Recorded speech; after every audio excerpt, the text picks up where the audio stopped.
le village de Puy-Guillaume en Auvergne. Il y a 40 ans, une dizaine de marques françaises se disputaient le marché du bocal.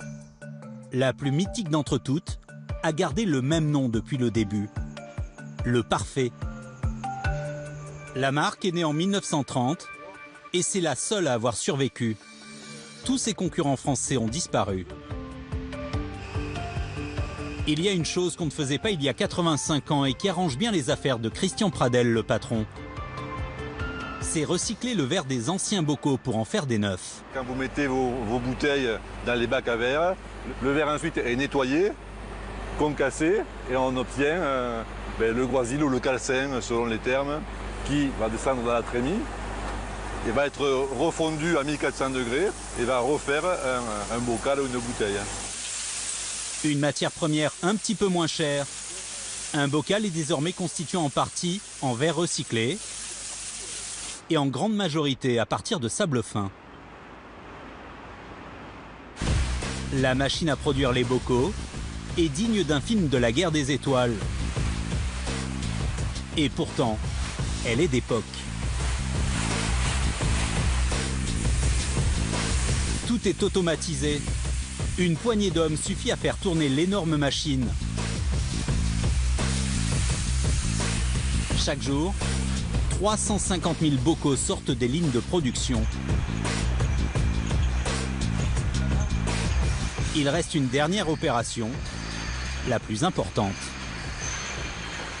C'est la signature de la société, un petit accessoire qui rend ces bocaux reconnaissables entre mille.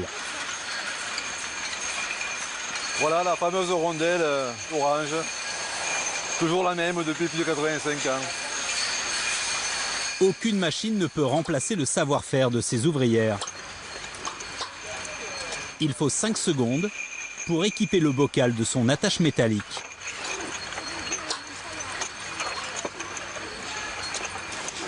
Un bocal, quand vous l'achetez, vous l'avez à vie. Vous utilisez le bocal, vous faites votre conserve, vous consommez votre conserve, vous changez la rondelle uniquement et vous réutilisez le bocal. Et ça, c'est un cycle permanent. On a des consommateurs qui ont des produits depuis 20-30 ans. Un produit qui ne se démode pas, réutilisable à l'infini. A priori, pas vraiment la recette pour en vendre beaucoup. Tout ça. Et pourtant, la marque française en vend 20 millions par an. C'est 2 à 3 fois plus qu'il y a 15 ans.